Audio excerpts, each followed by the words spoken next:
Haine is a great, timeless French film that sadly still resonates today. It utilized the stylistic visions of Godard and Truffaut to represent the struggles of French suburbia, and it represented 90s France in its most greedy and still sophisticated form in French cinema. It's difficult to bring style to socio-economic realist cinema. Outside of Haine, Do the Right Thing was also another film that brought elements of stylistic and artistic choices to a film about racism and discrimination in everyday America. Do the Right Thing was also an inspiration for Haine, and it shows. Director Mathieu was heavily inspired enough by Do the Right Thing to where he wanted to do something similar to highlight the social issues of contemporary late 20th century France. People do not equate something like The Wire to stylistic. Sure, there is style to it, but when people think of style, they think of Breathless or 300 or The Holy Mountain. Those films were made to tell stories with a sense of visual awe, which is the opposite of social realism like The Wire. But Haine balances the two, and the result is a fantastic, beautiful, thought-provoking film. And it makes sense to give an artistic direction to a film like Haine or Do the Right Thing because it displayed the absurdity of discrimination and poverty in a modern globalized society. Looking back at Haine and you see these ugly dystopian looking buildings, they look like a complete contrast from the Paris championed by Ernest Hemingway. And it makes you feel the absurdity that the racism, the discrimination and violence of these places can coexist with the fairy tale visions of France. The usage of black and white is also a display of seeing the world through the eyes of its characters. You're basically looking at a world of fatigue and frustration reaching to the boiling point. These three characters are seeing things in black and white because they don't get to experience the nuanced, wider world of Paris or France, and when they do, it doesn't change them because they are at a point where change can only come not from them but from the world surrounding them.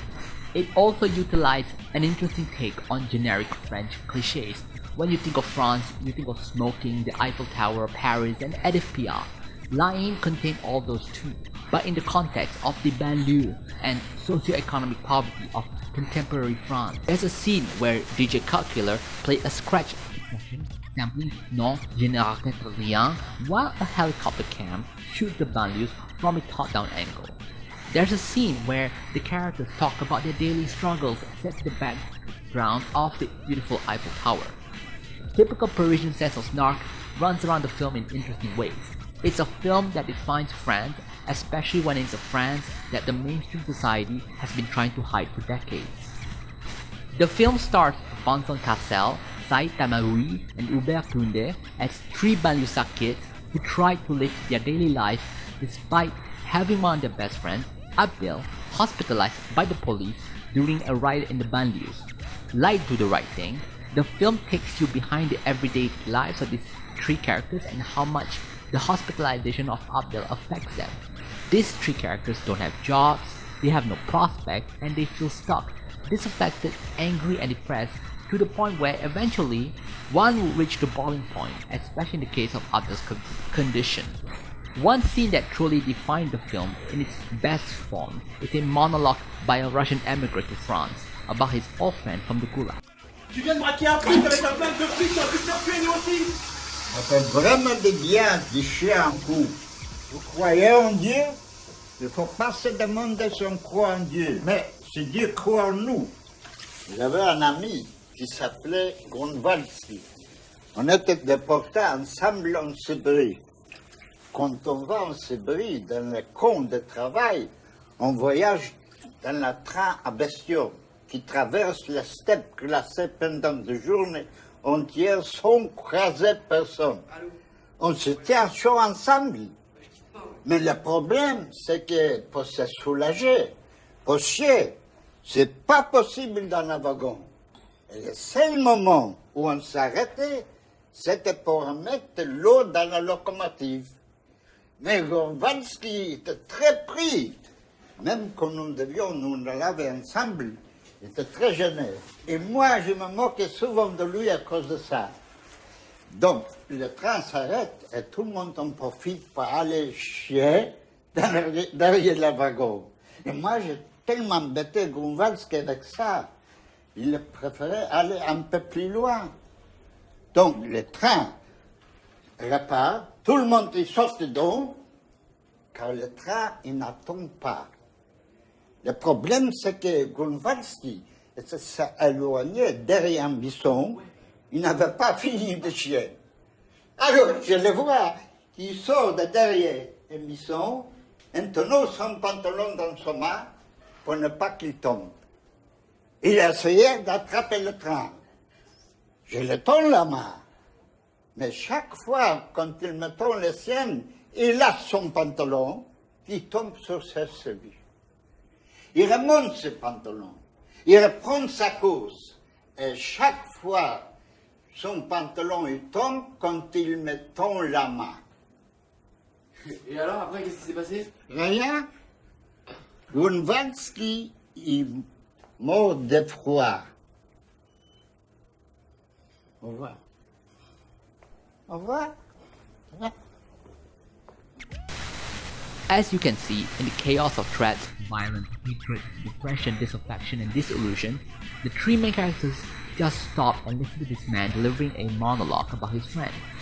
This scene is open to interpretation, but honestly my interpretation was that these three characters, coming from a family of immigration and hardship, was able to relate more to this immigrant, who too faced the same problems than anyone else in Paris.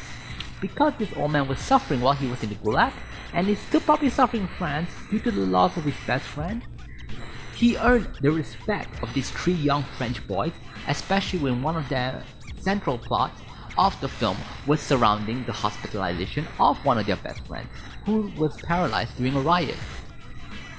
As I mentioned, the cinematography is fantastic, and it defines Lion as a film. It's both artistic and greedy. There's just one scene where you see a shootout at the entrance of a nightclub, and the scene splits into two, with the left side of the screen showing Vance's perspective and the right side of the screen showing the action played out. It's a perfect display of shock and fear that grips the reality of modern French society, and the fact that it's pretty much the France that Vance was exposed to every day. The movie has been more relevant than ever, especially since the many terrorist attacks by radical Islamists in France during the last year, which also coincided with the rise of the far right in French politics.